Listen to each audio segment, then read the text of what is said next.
So in this video today, we're going to be talking about how the USA did not become fascist. So during the 1930s, fascist movements were springing up in many countries throughout the world, including Japan, China, Germany, Italy, and Spain, and many, many others. But why didn't the USA turn fascist? Is it because of our better moral character as Americans? Well, no.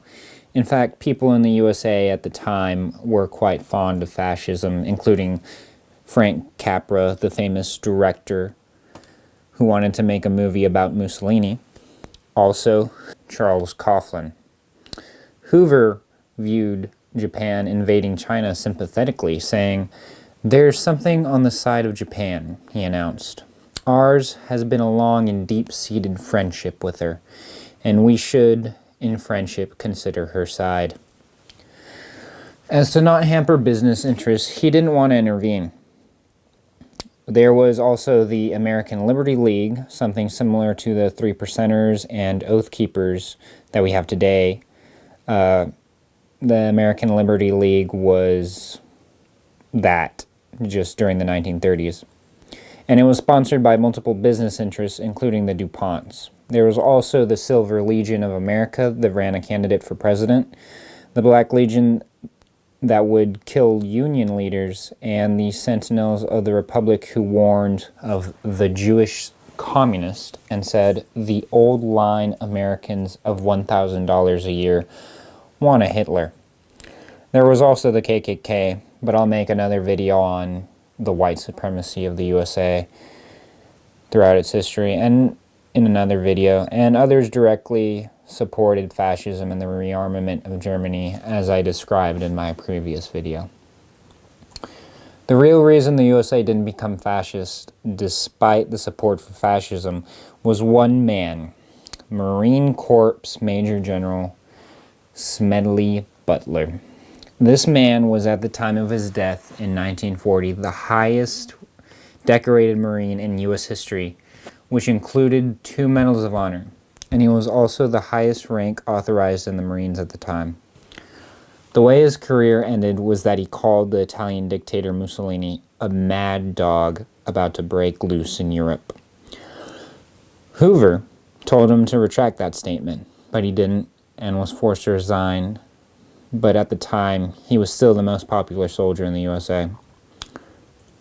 So, the way this coup conspiracy started was with Gerald McGuire, a lawyer in the Morgan brokerage office of Grayson M.P. Murphy, and an official of the American Legion. He visited General Smedley Butler at his home and said that the USA was in great danger from a communist menace. And then he said, "A militantly patriotic veterans organization like the fascist Croix de Feu operating in France was the only kind of organization that could force a change in Washington.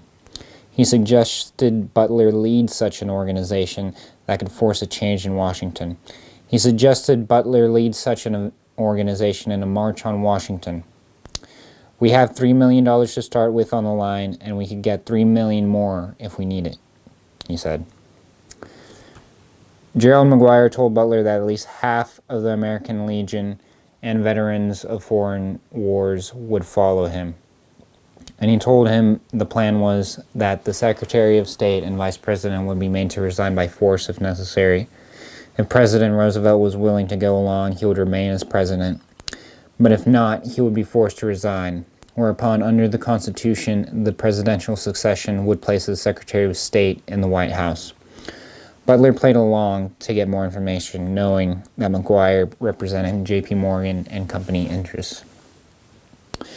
In McGuire's second visit to visit Butler, he showed Butler the amount of money that would be put in his bank account.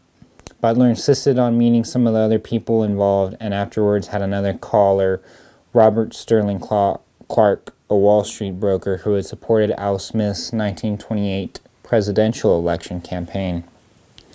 Clark told him that the Morgan interests said that Butler was too radical and they were preferring Douglas MacArthur. But he was telling Butler to go make a speech to the American Liberty League And he was willing to lose $15 million on Butler, which was about $210 million today if the coup didn't work out. And he said he was willing to lose half of his income so he could keep the other half. Afterwards, Smedley Butler realized he couldn't go any farther, contacted Paul Comly French of the Philadelphia Record. After telling French about the coup conspiracy, French decided to visit Gerald McGuire as a sympathizer trusted by Butler, and won McGuire's confidence. Afterwards, McGuire told French about the coup. He said that John W. Davis or Perkins of the National City Bank would give money. McGuire also told French that the Duponts were also willing to support. Finally, after all of this, Smedley Butler testified privately, saying that he said that the committee should question the biggest interests involved, which were Grayson M.P. Murphy, General Douglas MacArthur, Hanford McNider, ex-national commander of the American Legion, and leaders of the American Liberty League. The Special House Committee on Un-American Affairs called none of these people except James Van Zandt, the national commander of the Veterans of Foreign Wars, and General McGuire tested under oath. Van Zandt said there was a plot, while McGuire said that he was misunderstood and simply denied the rest. The committee then refused to delve further into conspiracy due to fear of what would happen. Corporate leaders such as the Duponts or Morgans were never implicated in the conspiracy. Meanwhile, Roger Baldwin, head of the ACLU at the time, said that the Committee on Un-American Activities has just reported that the fascist plot to seize the government was proved, yet not a single participant will be prosecuted. And in the end, nobody was. Meanwhile, the New York Times had said that the investigation had failed to emerge in any alarming proportion. While Time magazine, run by J.P. Morgan's friend, Henry Luce, said that the coup conspiracy was a plot without plotters. Of all the country's large newspapers, only the New York Post, Paul Comly French's Philadelphia Record, and 2 New Jersey papers printed the details of the conspiracy and the corroborating testimonies. Since FDR was supported by some Wall Street interests, and also since he didn't want total political and economic collapse of the private sector, the coup conspiracy disappeared into the fog of history.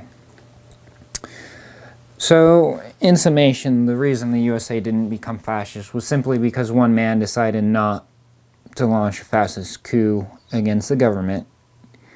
A man who had spoken out against power his whole life saved us from a fascist country. Honestly, I wish more people knew about stuff like this. I read about this for the first time in a book, censored by the Duponts in the USA.